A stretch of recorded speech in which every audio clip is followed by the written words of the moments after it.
Dari Geraha Sangkakala Surabaya 1062 The Voice of Love. Saya Pastor Bani Firdaus dari Gereja 1 Jam Saja GSJS Tunjungan Plaza Surabaya. Shalom kekasih Tuhan. Tetap semangat, tetap setia mengiring Yesus. Bagaimana kabarnya kasih Tuhan? Saya berdoa agar kita semua berada dalam kondisi baik-baik saja di dalam segala sesuatu.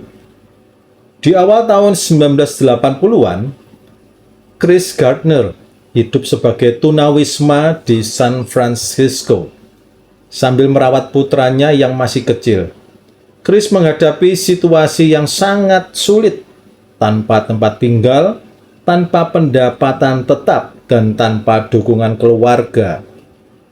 Kehancurannya dimulai ketika ia meninggalkan karirnya sebagai penjual peralatan medis.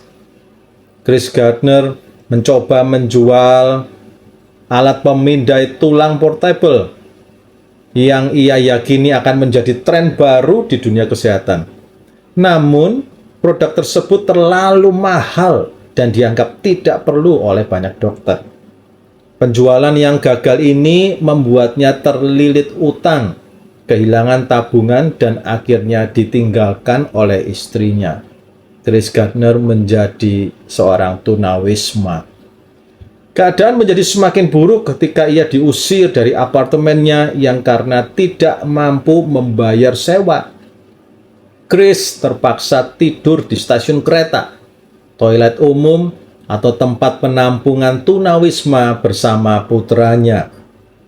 Suatu kali saat melihat seorang pria keluar dari mobil Ferrari, Chris memberanikan diri bertanya, "Apa pekerjaan Anda?" Pria itu menjawab bahwa ia adalah seorang pialang saham. Mulai saat itulah, Chris memutuskan untuk mengejar karir di dunia keuangan. Meskipun ia tidak memiliki latar belakang pendidikan atau pengalaman di bidang tersebut. Chris berhasil mendapatkan pelatihan magang tanpa bayaran di sebuah firma pialang saham bernama Dean Whittle Reynolds. Dan selama 6 bulan, ia bekerja keras sambil tetap menjalani hidup sebagai tunawisma. Chris harus bersaing dengan para trainee lain yang memiliki kehidupan lebih nyaman. Namun ia bertekad untuk sukses. Ketekunan dan kerja keras Chris membuahkan hasil. Ia menjadi salah satu trainee terbaik di perusahaannya dan akhirnya diangkat menjadi karyawan tetap. Setelah beberapa tahun, ia memutuskan untuk mendirikan firma pialangnya sendiri, Gardner Ritz & Co., yang kemudian membuatnya menjadi jutawan. Ini kisah yang benar-benar menginspirasi kita. Kisah nyata dari seorang tunawisma menjadi jutawan. Kekasih Tuhan, kehancuran, keterpurukan, kebangkrutan sangat bisa dialami siapapun di dunia ini. Tetapi kekasih Tuhan harus ingat bahwa jalan menuju sukses itu masih terbuka lebar. Dan kekasih Tuhan hanya perlu berani bangkit dari kehancuran. Dan hari ini kita akan bercermin refleksi dari kebenaran firman Tuhan tentang berani bangkit dari kehancuran. Ada 3 poin yang akan kita dapatkan melalui kitab Hakim-Hakim tentang berani bangkit dari kehancuran. Yang pertama, kesalahan atau kehancuran dimulai ketika manusia melupakan Tuhan. Kitab Hakim-Hakim menampilkan pola kehidupan bangsa Israel yang penuh pergolakan. Setelah generasi Yosua yang setia kepada Tuhan berlalu, maka muncullah generasi baru yang melupakan karyanya Tuhan, yang melupakan pekerjaan Tuhan, yang melupakan perlindungan penyertaan Tuhan. Mereka tidak hanya lupa, tetapi secara aktif meninggalkan penyembahan kepada Tuhan dan menggantinya dengan berhala. Sinkretisme pun terjadi. Bangsa Israel mencampur baurkan segala sesuatu. Yang baik dan yang jahat dicampur aduk. hal-hal yang berhubungan dengan Allah, dengan yang manusiawi menjadi tidak ada batasannya. Semua diperbolehkan. Ketika bangsa Israel memasuki Kanaan, mereka menemukan banyak agama yang dapat mereka pilih. Mereka mulai percaya kepada dewa-dewa orang Kanaan yang dapat membantu mereka untuk bertani dengan baik dan bertempur dalam peperangan. Bukan itu saja kekasih Tuhan, tata ibadah mereka sungguh-sungguh melanggar kesusilaan. Lambat laun, tetapi pasti, agama orang Kanaan memperlemah bangsa Israel dan merampas mereka dari Allah. Dalam Hakim-Hakim 2 ayat yang ke-12 tertulis, mereka meninggalkan Tuhan, Allah nenek moyang mereka yang telah membawa mereka keluar dari tanah Mesir, lalu mengikuti Allah lain dari antara Allah-Allah bangsa-bangsa di sekeliling mereka, dan sujud menyembah kepadanya, sehingga mereka menyakiti hati Tuhan. Dan akibatnya apa, kekasih Tuhan? Akibatnya bangsa Israel mengalami penindasan yang menyakitkan, kehilangan kebebasan, dan dipermalukan oleh bangsa-bangsa lain. Kekasih Tuhan, pola ini menjadi peringatan bagi kita. Kalau kita melupakan Tuhan, akan mengalami kehancuran spiritual yang menghancurkan fisik kita. Israel tidak lagi memiliki kekuatan karena mereka memilih untuk menggantikan tempat Tuhan dengan berhala. Hakim-Hakim 2 ayat yang ke-14 mencatat, maka bangkitlah murka Tuhan terhadap orang Israel.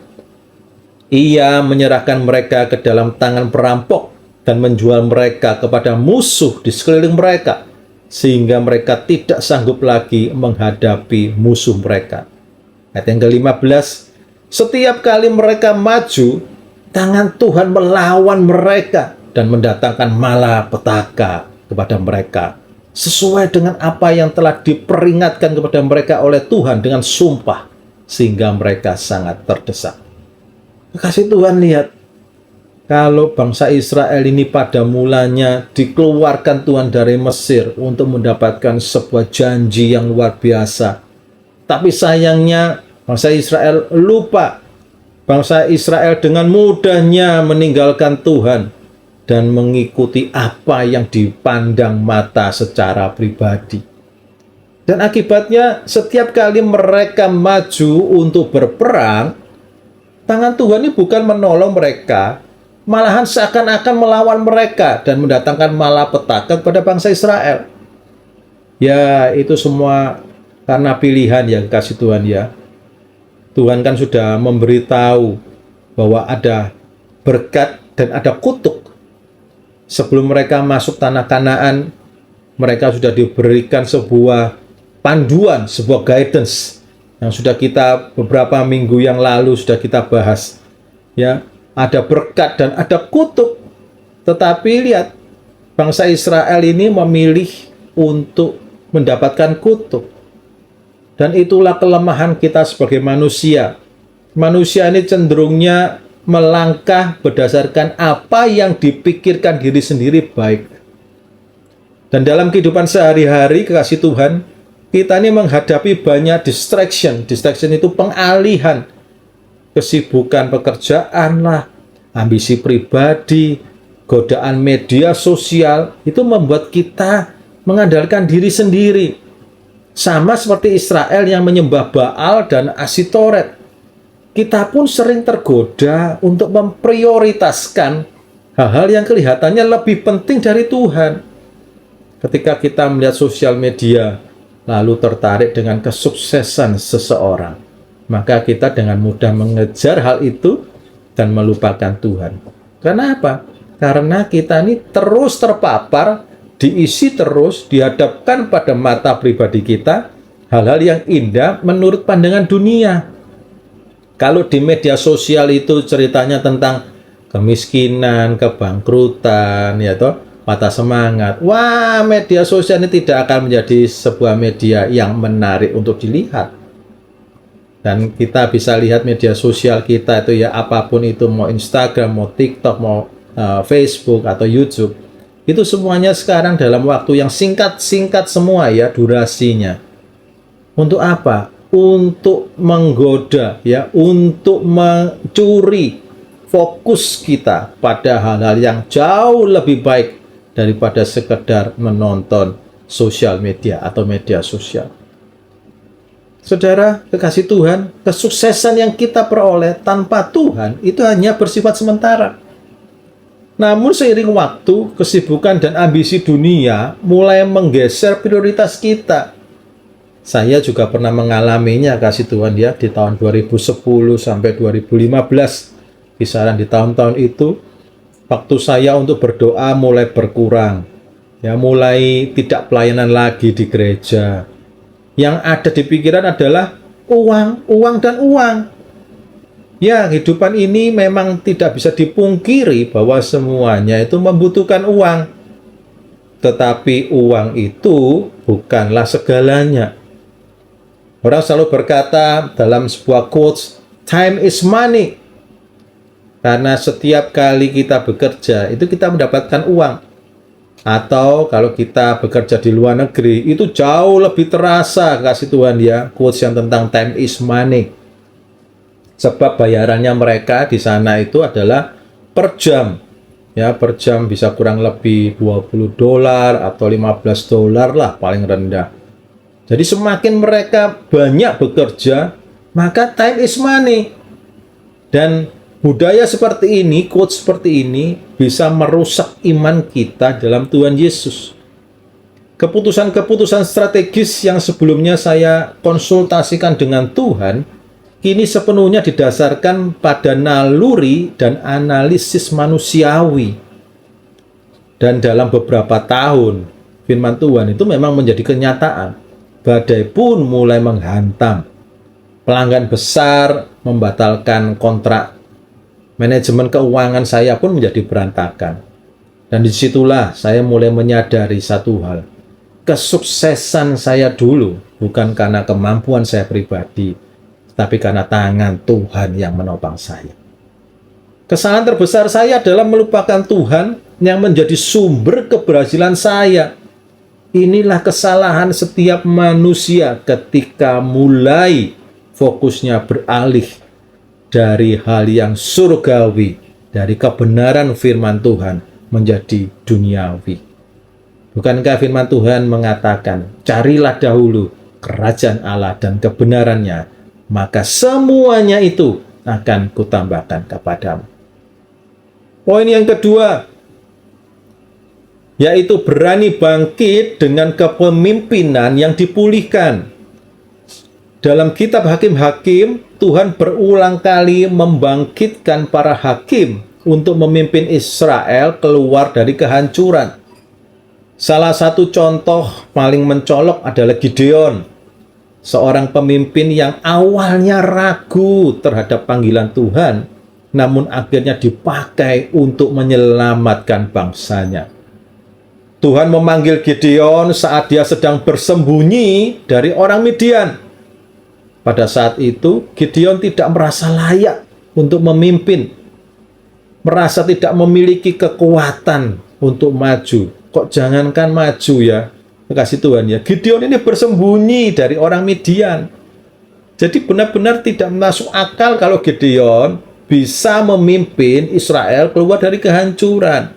Dirinya sendiri aja sembunyi, ya, mengalami ketakutan dari orang Midian. Kita baca di Hakim-Hakim pasal yang ke-6 ayat yang ke-13. Jawab Gideon kepadanya, Tuanku, jika Tuhan menyertai kami, mengapa semuanya ini menimpa kami? Di manakah segala perbuatan-perbuatannya yang ajaib yang diceritakan oleh nenek moyang kami kepada kami? Ketika mereka berkata, bukankah Tuhan telah menuntun kita keluar dari Mesir? Tetapi sekarang Tuhan membuang kami dan menyerahkan kami ke dalam cengkeraman orang Midian. Ayat yang ke-14, lalu berpalinglah Tuhan kepadanya dan berfirman, pergilah dengan kekuatanmu ini, dan selamatkanlah orang Israel dari cengkeraman orang Midian. Bukankah aku mengutus engkau? Wah, luar biasa kasih Tuhan ya. Kata-kata ini menunjukkan bahwa Tuhan tidak memanggil mereka yang merasa kuat, tetapi mereka yang mau bersandar pada kekuatan Tuhan. Tuhan memulihkan Gideon dari seorang yang dipenuhi keraguan menjadi pemimpin yang tangguh. Bahkan Tuhan memperlihatkan kuasanya pada Gideon sebuah kemenangan secara militer, walaupun pasukan Gideon sedikit. Ya, pasukan Gideon tadinya 32.000 menjadi 300. Karena Tuhan tidak mau Gideon itu nanti kalau menang akan mengakui secara kekuatannya sendiri. Maka oleh Tuhan disuruh buang itu, ya. Itu masyarakatnya yang takut dan sebagainya disuruh pulang. Hanya tinggal 300 orang. Kita baca di Hakim-Hakim, ya, Hakim-Hakim 7 ayat yang ke-12. Adapun orang Midian dan orang Amalek dan semua orang dari sebelah timur itu bergelimpangan di lembah itu seperti belalang banyaknya, dan unta mereka tidak terhitung seperti pasir di tepi laut banyaknya. Wow, lihat kekasih Tuhan ya. Apakah masuk akal ya mengalahkan orang Midian dan orang Amalek yang bergelimpangan di lembah itu seperti belalang banyaknya, dan unta mereka itu tidak terhitung seperti pasir. Lihat kekasih Tuhan ya. Tuhan secara sengaja memang mengurangi jumlah pasukan Gideon untuk menunjukkan bahwa kemenangan itu berasal dari Tuhan Yesus, bukan dari kekuatan manusia. Dalam konteks kehidupan modern, banyak dari kita ini seperti Gideon, merasa tidak cukup baiklah, terlalu kecil untuk memikul tanggung jawab besar. Apalagi di era digital seperti ini, media sosial sering menjadi tempat di mana kita memamerkan pencapaian atau flexing, dan sangat mudah bagi kita yang sedang mengalami kehancuran untuk menjadi stres ketika kita melihat sosial media. Waduh, enaknya ya orang itu, waduh enaknya ya aktor itu ya, kaya raya dan sebagainya. Ya itulah yang memang ditampilkan oleh media sosial. Dan ketika kita menjadi seperti Gideon, kita akan menjadi apa? Mudah stres ketika kita melihat sosial media. Namun kekasih Tuhan, kita perlu ingat, Tuhan itu tidak melihat kekurangan kita. Dia itu melihat potensi yang bisa diwujudkan ketika kita mengandalkannya. Pemulihan yang pertama yang harus terjadi adalah pemulihan kepemimpinan diri sendiri. Kepemimpinan dimulai saat kita percaya pada panggilan Tuhan. Sama seperti Gideon dipanggil untuk memimpin, Tuhan telah memberikan setiap dari kita ini peran dan tanggung jawab tertentu. Meskipun ragu, ayo kasih Tuhan, percaya pada panggilannya. Pemulihan kepemimpinan itu dimulai saat kita melakukan langkah kecil dengan iman. Gideon memulai dengan menghancurkan altar Baal di malam hari karena takut. Ini mungkin terlihat kecil kekasih Tuhan ya, tetapi menjadi langkah penting dalam menunjukkan ketaatannya. Dan di dalam bisnis atau kehidupan pribadi, langkah-langkah kecil yang dipimpin oleh iman dapat membawa pada perubahan yang besar. Pemulihan kepemimpinan juga dimulai saat kita menggunakan strategi Tuhan. Gideon mengalahkan musuhnya dengan hanya 300 orang, bukan karena jumlah mereka, tetapi karena strategi Tuhan yang sempurna. Dalam dunia kita, dalam pekerjaan, dalam karir, dalam bisnis yang semakin kompetitif, kita ini sering tergoda untuk mengandalkan metode duniawi, seperti apa yang pernah saya alami di tahun-tahun 2010 sampai 2015. Tetapi kekasih Tuhan harus sadar bahwa strategi terbaik adalah yang berasal dari hikmat Tuhan. Poin yang terakhir, yaitu berani bangkit dengan mengakui kesalahan dan bertobat untuk pemulihan. Pertobatan merupakan satu-satunya syarat bagi pembebasan bangsa Israel. Bahkan untuk kita dalam kehidupan kita sehari-hari. Kisah Israel dalam Hakim-Hakim adalah sebuah pelajaran besar tentang betapa pentingnya mengakui kesalahan dan bertobat. Dalam Hakim-Hakim 10 ayat yang ke-10, lalu berserulah orang Israel pada Tuhan, katanya, kami telah berbuat dosa terhadap Engkau, sebab kami telah meninggalkan Allah kami lalu beribadah kepada para Baal. Ayat yang ke-15, kata orang Israel kepada Tuhan, kami telah berbuat dosa, lakukanlah kepada kami segala yang baik di matamu, hanya tolonglah kiranya kami sekarang ini. Ayat yang ke-16, dan mereka menjauhkan para allah asing dari tengah-tengah mereka, lalu mereka beribadah kepada Tuhan. Kasih Tuhan, lihat ya, di kalimat yang terakhir, maka Tuhan tidak dapat lagi menahan hatinya melihat kesukaran mereka. Ayat ini mengajarkan kita bahwa bertobat adalah langkah pertama yang sangat penting menuju pemulihan. Mengakui kesalahan kita baik sebagai individu maupun pemimpin dalam kehidupan atau dalam bisnis bukanlah sebuah tanda kelemahan, tetapi sebuah tanda kekuatan dan kedewasaan rohani. Ketika kita menghampiri Tuhan dengan hati yang tulus, meminta pengampunan dan berkomitmen untuk berubah, kita membuka jalan bagi pemulihan yang datang dari Tuhan. Pertobatan tidak hanya tentang mengatakan saya salah, tetapi juga berkomitmen untuk berubah. Israel tidak hanya mengakui dosa mereka, tetapi mereka juga berusaha untuk meninggalkan penyembahan berhala dan kembali pada Tuhan. Kita juga harus berusaha untuk memperbaiki cara kita bertindak dan membuat keputusan yang lebih bijaksana. Kekasih Tuhan, ketika kita memasuki dunia yang kompetitif di tahun-tahun ke depan, baik dalam bisnis maupun dalam kehidupan pribadi, atau kita yang sekarang sedang terjun di dunia digital, godaan untuk menyembunyikan kesalahan dan kegagalan itu sangatlah besar. Kita ini ingin terlihat sempurna, kita ingin terlihat kuat dan tidak pernah gagal. Bahkan pernah suatu kali saya mendapatkan sebuah bukti ya, di sosial media itu ada seorang aktris ya, seorang cewek yang terus merekam dirinya ya makan di tempat mewah, ya kan, memiliki handphone yang mahal, memiliki perhiasan ya, terus kemudian penampilannya begitu sempurna, tapi ternyata kehidupannya penuh dengan hutang. Ya, tinggal aja di kos-kosan yang sangat kecil dan sangat kotor. Lihat kekasih Tuhan, inilah kehidupan kita. Kita dihadapkan pada kehidupan yang tidak ingin kita ini terlihat lemah. Kita ini ingin terlihat sempurna, kuat, dan tidak pernah gagal. Tetapi tidak demikian dengan Tuhan kita Yesus. Tuhan kita Yesus itu mau kita itu menjadi jujur. Mau kita itu berani untuk mengakui kesalahan, bertobat, dan kembali pada Tuhan. Dan inilah adalah kunci pemulihan yang sejati. Mengakui kelemahan dan kekeliruan tidak hanya membuka jalan bagi pertumbuhan pribadi, tetapi juga memungkinkan Tuhan untuk bekerja dalam hidup kita dan membawa pemulihan yang lebih besar dari yang kita bayangkan.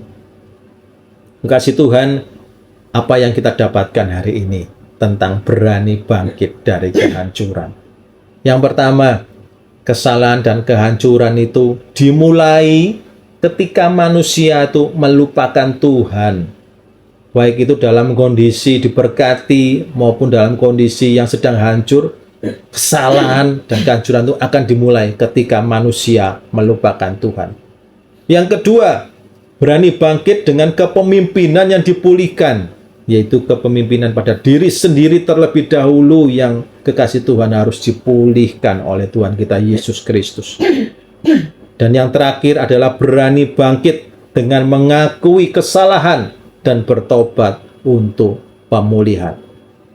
Biarlah kita pada hari ini terus berani bangkit dari kehancuran, sebab kita memiliki Tuhan yang luar biasa.